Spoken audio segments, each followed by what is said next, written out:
ইউএছটিমৰ আচাৰ্য মহবুবুল হক সহ 5 জনক ন্যায়িক জিম্মালৈ প্ৰেৰণ কৰা হৈছে। নিশা 12 বজাত কৰিমগঞ্জৰ এছডিজেএম আদালতে কেউজনকে প্ৰেৰণ কৰিলে জেললৈ। আদালতত অভিযুক্ত কেউজনকে আৰক্ষীয়ে বিচাৰিছিল জিম্মাত। আৰক্ষীৰ 7 দিনৰ জিম্মাৰ আবেদন খাৰিজ কৰিলে আদালতে। ইউএছটিমৰ আচাৰ্য মহবুবুল হক, অধ্যক্ষ হিৰামণি শইকীয়াক জেললৈ প্ৰেৰণ কৰা হৈছে। শিক্ষক বিজয় দত্ত, ৰেজ্জাক আলী আৰু নুমান আহমেদ, ইমদাদুৰ ৰহমানকো জেললৈ প্ৰেৰণ কৰা হৈছে। জেললৈ প্ৰেৰণৰ সময়ত মহবুবুল হকৰ অভিযোগ, হোষ্টেলত সোমাই একাংশ ছাত্ৰক উচতনি দি সংঘটিত কৰা হৈছে এই ঘটনা। সময়ত সকলো কথা পোহৰলৈ আহিব বুলি মন্তব্য কৰিলে মহবুবুল হকে।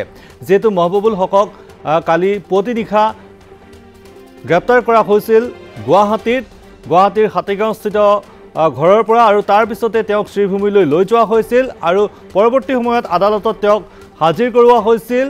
আৰু শেহতীয়াকৈ ইউএছটিমৰ আচাৰ্য মহবুবুল হক সহ 5 জনক ন্যায়িক জিম্মালৈ প্ৰেৰণ কৰিছে আদালতে। নিশা 12 বজালৈ চলিছিল আদালত, আৰু সেই আদালতে নিশা 5 জনক ন্যায়িক জিম্মালৈ প্ৰেৰণ কৰা হৈছে। তাৰ ভিতৰত অন্যতম হৈছে ইউএছটিমৰ আচাৰ্য মহবুবুল হক। আৰু যেহেতু ন্যায়িক জিম্মালৈ প্ৰেৰণ কৰা হৈছে মহবুবুল হকক, তাৰ পিছতেই মহবুবুল হকে উল্লেখ কৰিছে যে তেওঁৰ বিৰুদ্ধে এক ষড়যন্ত্ৰ হৈছে আৰু সকলো সময়ত এই কথা স্পষ্ট হৈ পৰিব বুলিও তেওঁ উল্লেখ কৰিছে। তেওঁ কৈছে যে হোষ্টেলত সোমাই একাংশ ছাত্ৰক উচতনি দি এই ঘটনা সংঘটিত কৰোৱা হৈছে। সময়ত সকলো কথা পোহৰলৈ আহিব বুলিও মন্তব্য কৰিলে মহবুবুল হকে।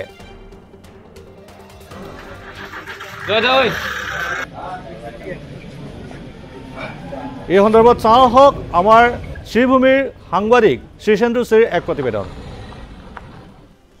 দৃষ্টান্ত সৃষ্টি কৰিলে কৰিমগঞ্জৰ মুখ্য ন্যায় দণ্ডাধীশৰ আদালতে। ৰাতি প্ৰায় 12:30 মান বজাত খোলা থাকিল মুখ্য ন্যায় দণ্ডাধীশৰ আদালত। কেমেৰা পাৰ্চন প্ৰদীপে দেখুৱাই হৈছে এয়া হৈছে কৰিমগঞ্জৰ মুখ্য ন্যায় দণ্ডাধীশৰ আদালত, য'ত 12:30লৈকে যি ইউএছটিএমৰ যি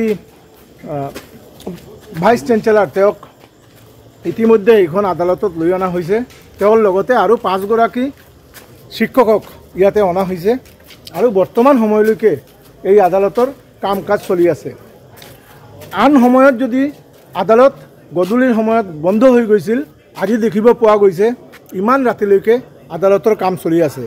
ক'ব গ'লে এয়াই কৰিমগঞ্জ জিলা বা পৰৱৰ্তী সময়ত যি শ্ৰীভূমি নামকৰণ হৈছে এয়াই কিন্তু প্ৰথম ইমান ৰাতিলৈকে আদালতত কাম চলা নাছিল। ফলতে এই যি গোচৰ, এই গোচৰ সন্দৰ্ভত যিহেতু গুৰুতৰ অভিযোগ উত্থাপিত হৈছিল আৰু যি টকা লোৱাৰ অভিযোগ উত্থাপন কৰা হৈছে, চৰকাৰৰ ফালৰ পৰা কোৱা হৈছে যি ইউএছটিএমত যিসকল ছাত্ৰ ছাত্ৰীয়ে শিক্ষাৰত আছিল সেইসকলে টকাৰ বিনিময়ত তেখেতসকলে চাৰ্টিফিকেট লাভ কৰিছিল, এনেদৰেও কিন্তু মুখ্যমন্ত্ৰীয়ে অভিযোগ কৰিছে।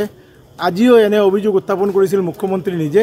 ফলতে এই যি অভিযোগ, এই অভিযোগক কেন্দ্ৰ কৰি দেখিব পোৱা গৈছে এই আদালতত এতিয়ালৈ যিহেতু 6 জনকৈ লোকক ইতিমধ্যে এই আদালতত অনা হৈছে। তেখেতসকলৰ জামিনৰ বাবে প্ৰায় 20 গৰাকী অধিবক্তাই যি ইউএছটিএমৰ যি ভাইচ চেঞ্চেলৰ আছিলে তেওঁৰ হৈ মুভ কৰিছিল, কিন্তু এতিয়ালৈ কোনো ডিচিশ্যনত যাব পৰা হোৱা নাই। সেইকাৰণে আদালতে যি সিদ্ধান্ত ইয়া জানিব দিয়া হোৱা নাই বা যি ৰায়দান কৰাৰ কথা আছিলে তেওঁক জামিন দিয়ে না নিদিয়ে ইয়া কিন্তু এতিয়ালৈ জানিব পৰা হোৱা নাই।